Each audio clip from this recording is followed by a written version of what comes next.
Ontario ਦੇ Liberal ਆਗੂ ਵੱਲੋਂ ਇਹ ਤਈਆ ਪ੍ਰਗਟਾਇਆ ਗਿਆ ਕਿ ਜੇਕਰ ਜੂਨ 'ਚ ਹੋਣ ਵਾਲੀਆਂ ਚੋਣਾਂ 'ਚ ਉਹ ਪ੍ਰੀਮੀਅਰ ਬਣਦੇ ਨੇ ਤਾਂ ਉਹ ਹੈਂਡਗਨ ਉੱਤੇ ਪਾਬੰਦੀਆਂ ਲਗਾਉਣਗੇ।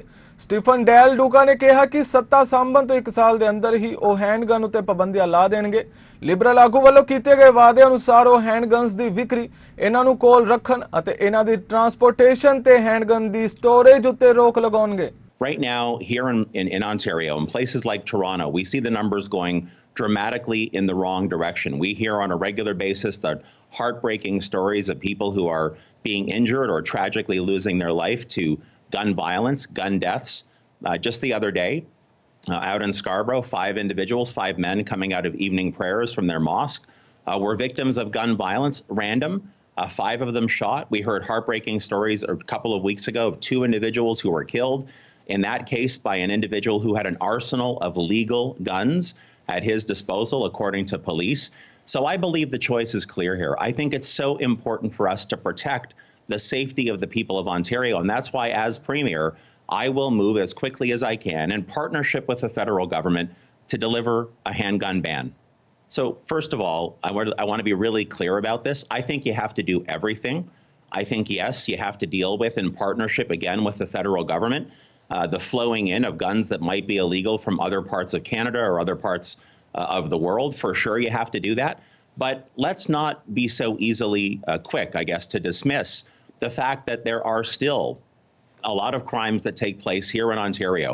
By the government's own admission earlier today, somewhere in the neighborhood of about 20% of all of the crimes involving guns involve guns that are legal.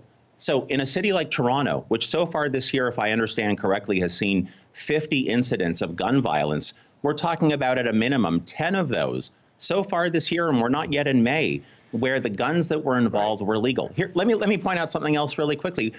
When you define legal versus illegal, frankly, if someone owns a legal gun and it's stolen, and then it's used in the commission of a crime, doesn't it therefore become illegal at that moment? So let's not get stuck in the weeds of legal versus illegal. So let's talk about the how first, and then we'll get to the buyback program that we might have to go forward with. So let's also remember that we now have a willing partner in a federal government that has made it quite clear. The current federal government in their last campaign platform said that they want to give power or authority or flexibility to provinces that are prepared to move forward and lead in this area. So I'm saying today that in 43 days, if the people of Ontario elect me as Premier, I'm not going to wait. I want our province to lead in this regard. I think that choice is really clear between Ontario Liberals and the Ford. Well, the federal government has basically said they will enable provinces that want to go. It could be federal legislation. It could be empowering the provinces to actually introduce their legislation. We didn't have that commitment from a federal government until the last few months. So I'm not going to wait. As for the buyback program, the federal government has also allocated about $1 billion nationally to support the outcome of something like a handgun ban. Ontario is about 40% of the country's population. That's a $400 million opportunity